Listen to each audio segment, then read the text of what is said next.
माधो कवनवा गुणमा से भइले तो गोकुला कते जानी ये माधो सुध बुध मोर बिसरवनी खबरियो नलिहानी हे माधो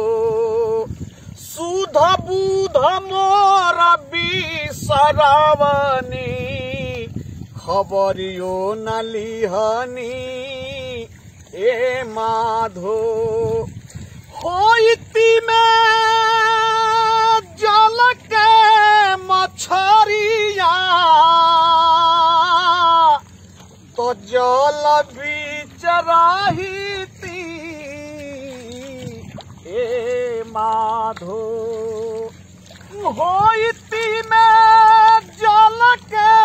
मछरिया तो जल बीच रहीती ए माधो स्वामी मोरा स्नान करे चरण लपिटैती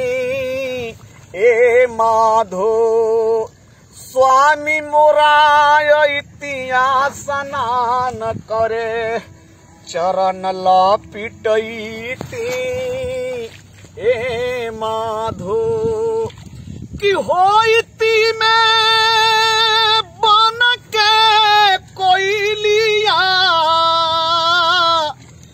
तब बन बीच रहीती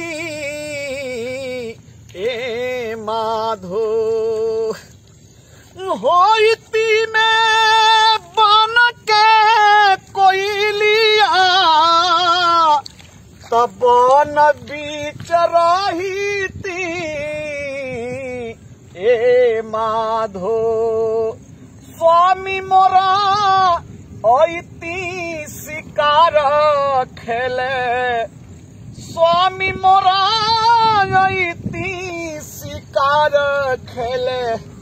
शब्द सुनैती ए माधो